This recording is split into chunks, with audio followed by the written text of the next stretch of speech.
Bung Said setuju? Tadi Saya dia begini. mengangguk tuh maksudnya setuju? Krisis itu selalu ada 3 serangkaian masalah. 1 pangan, 2 energi, 3 kurs. 1 pangan, 2 energi, 3 kurs. Itu selalu yang terjadi. Nah, yang berdampaknya adalah fiskal, ekonomi, dan kehidupan rakyat. 3 juga yang dampaknya. Nah, bersyukur sebenarnya Pak Prabowo ini walaupun dapat persoalan yang sangat besar dari Jokowi harus menyicil utang 1.500 triliun per tahun. Per tahun? Oke. Per tahun. Tapi pangan stabil. Oke. Kurs tidak terlalu goncang.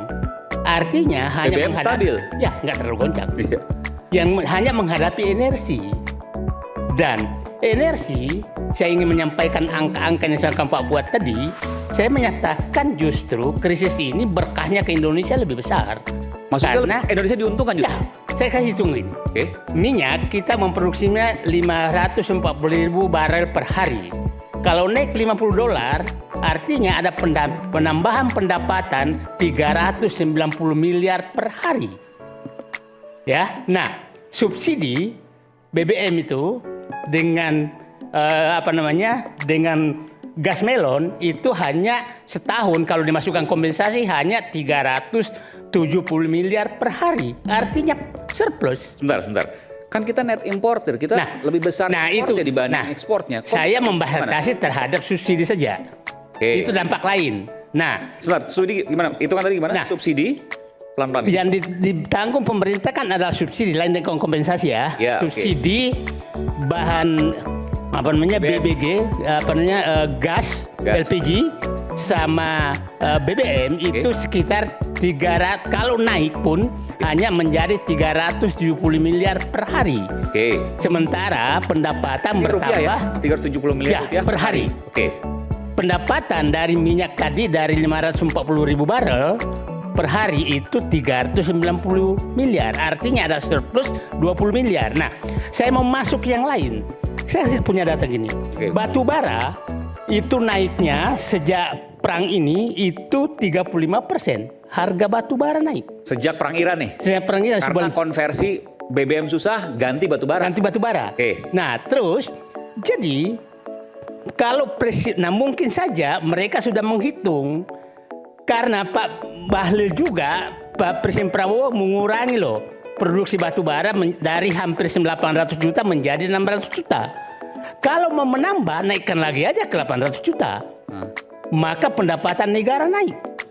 Karena dan saya setuju usulan itu sekarang harus pajak ekspor naik karena ini windfall. Windfall itu negara harus ambil. Nah, karena kenaikan windfall itu negara harus mengambil. Jadi jangan juga pengusaha dia nggak mau ngasih karena itu windfall. Windfall itu ada ya windfall. Nah, itu batu bara. Kita masuk ke nikel. Nikel juga naik 20%. Kenapa nikel naik? Nah, itu karena harga-harga dunia ini naik semua. Nah, nikel ini dibutuhkan naik semua. Kenapa sumber nikel naik? Mungkin karena baterai, permintaan baterai tinggi jadi nikel naik. Nah, mungkin negara lain terhalang, maka Indonesia muncul naik 20% loh. Nah, dia juga menurut saya ini kan Menteri SDM juga mengurangi kuota, naikkan lagi aja kuota. Kuota tahun 2025 itu 370 juta ton, diturunkan menjadi 270 juta ton. Ada 100 juta ton. Naikkan lagi aja untuk menutupi ini semua. Kemudian timah naik ini 16%, naik harganya. Nah, produksinya memang harus naik lagi. Tahun lalu kan sekitar 21.000 ton. Kalau naikin lagi menjadi 50.000 ton, naik dong pendapatan negara. Nah, CPO ini naik 20% dari. Nah, ini walaupun mungkin produksinya akan turun, tapi harganya naik 20%. Artinya ada berkah di samping musibah. Dan saya menyatakan kasus perang ini lebih banyak sepertinya berkahnya daripada musibahnya. Oke, saya dengan bahasa umum. Perang Iran ini lebih banyak untungnya buat Indonesia ketimbang ruginya. Ya, Oke. karena begini. Ekonomi kita tuh ekonomi sumber daya alam, bukan ekonomi bagi sumber daya. Rusia juga banyak untungnya loh. Kenapa Rusia? Lah, untungnya Rusia ya banyak lah yang Dari mana? Ural, Pak, minyak Ural. Iya. Minyak apa? Ada. Tembaga belum disinggung. didudukin kayaknya. Nanti tembaga belum, emas belum, naik ya, semua. ya, tulis tembaga. Minyak Ural Rusia itu meningkat tajam Minyak ya, Ural itu Pak apa? Fuad ya.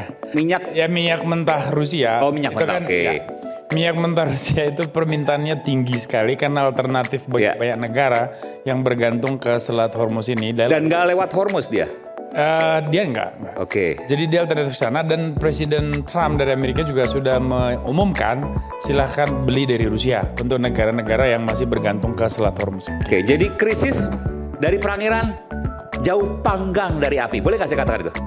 Karena dua faktor lain tidak terganggu, pangan dan kurs. Oke, benarkah itu? Kalau benar, kita selesaikan Rakyat Bersuara hari ini.